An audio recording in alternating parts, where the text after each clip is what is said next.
And I have another book by Holdren, edited by Holdren and Ehrlich, which is called the Cassandra Conference. It's from the end of the Reagan era, about 1988.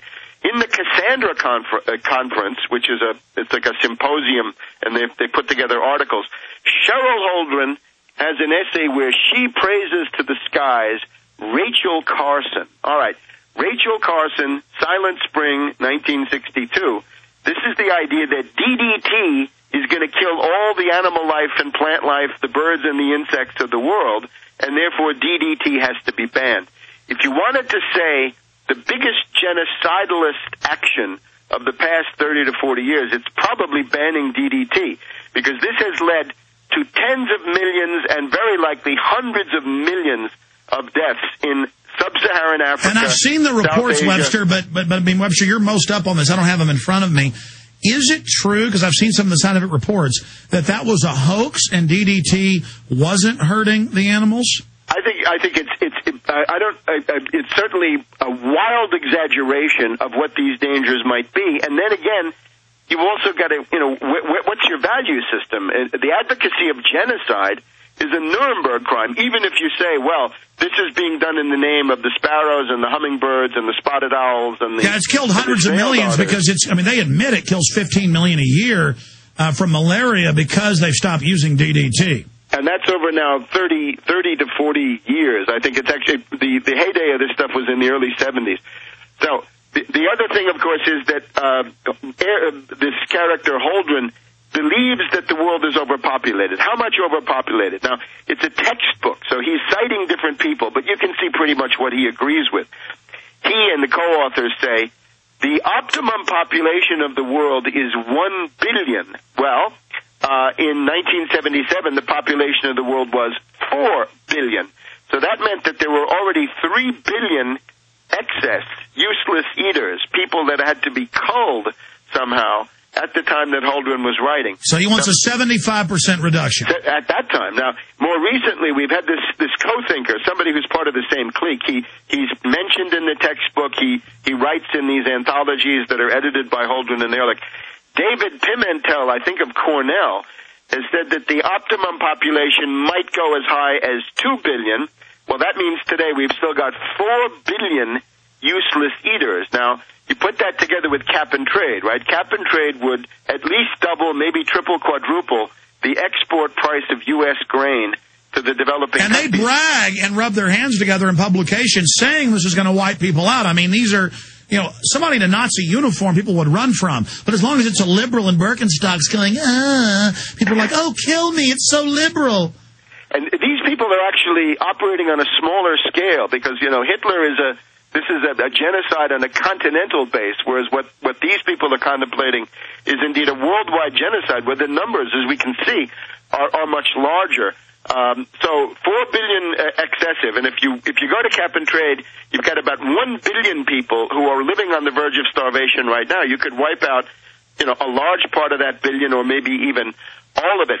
Holdren writes that when it comes to food aid, you've got to use triage. In other words, you've got to separate the countries that will make it without food aid, the countries that are doomed and should get nothing, and then the ones in the middle that you might be able to help are the ones that you focus on, sort of military or disaster triage.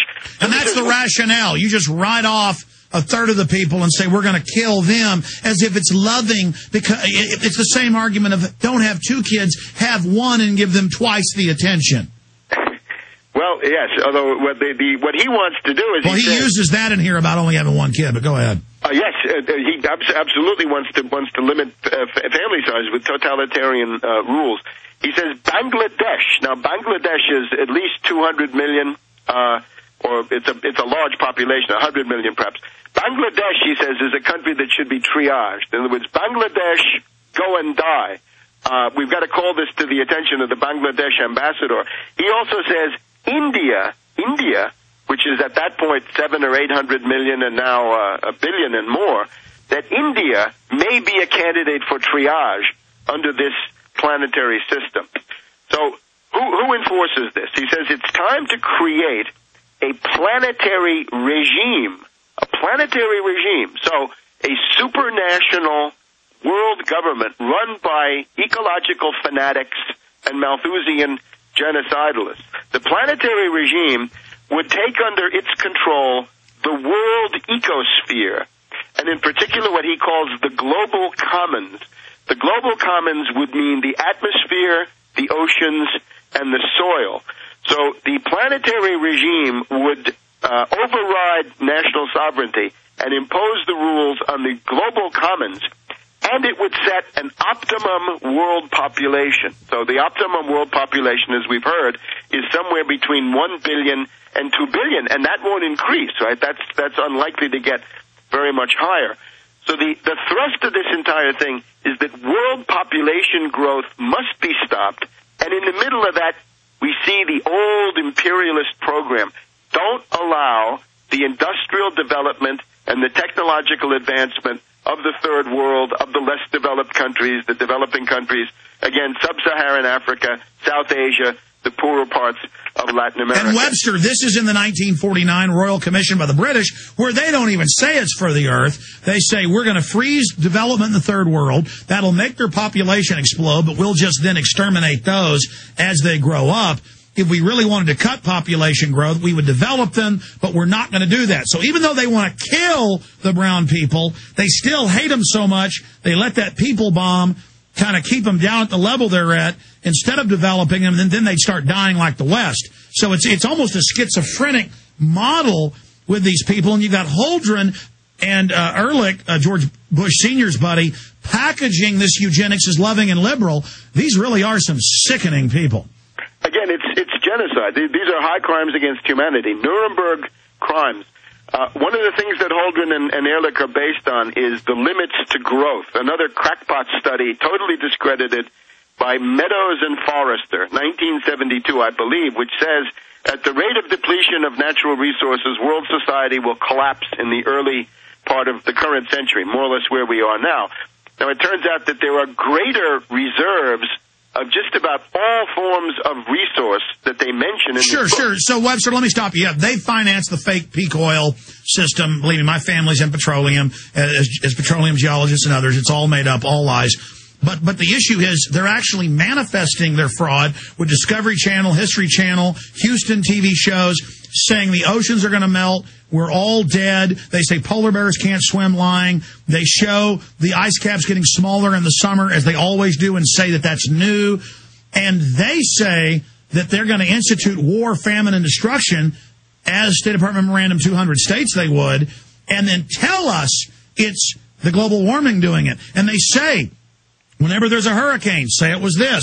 Whenever there's a war, say it was this. So they're now, even though they know it's a fraud, they're lying. And if somebody slips on a banana peel leaving their house, they're saying global warming did it. So they're trying to push this delusional hallucination on the public cold-bloodedly. You know, you say they're wrong. Webster, they're not wrong. They're murdering Nazi scammers that sell the pseudoscience. But, I mean, your argument is you think their science is wrong. I think these are genocidalists who should be in the dock at Nuremberg. Well, exactly. But I'm saying I think we differ. You're saying they're wrong, that their science is wrong, and that they're also genocidalists. I'm saying it's worse than that. They're cold-blooded. They know it's all crap, Webster. They know carbon dioxide isn't bad.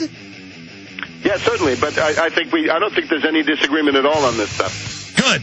Well, I mean, I respect your opinion. Holdren should not be going to his job at the White House. He should be going to Nuremberg for his trial. Yes, because they've implemented a lot of this. Final segment, Webster Tarpley. We'll have to have him back up for a part 2. Get all 3 of his books right now discounted. Infowars.com, prisonplanet.tv. We have them in stock right now. Get his books. And yes, the new Obama Socialism shirt. Hello, friends. This is Alex Jones, and I want each of you to ask yourself this question. Do you really know what's in your tap water? In a recent study conducted by a major environmental auditor, they found that over 260 chemicals and pollutants are present in municipal drinking water. Many of these chemicals are directly linked to cancer, reproductive, immune, and developmental system diseases. Now, what are you going to do about it? The Ecola Blue atmospheric water generator is a low-cost way to take back control of you and your family's drinking water. The Ecola Blue 28 produces up to 7 gallons of water from the humidity in the atmosphere and uses state-of-the-art carbon filtration, reverse osmosis, and ultraviolet light sterilization techniques. That's right, clean water right from the air you breathe. Order today by calling 1-800-691-6043. That's 1-800-691-6043. Or visit a Cola Blue on the web at www.ecoloblu.com today. That's a colablue.com.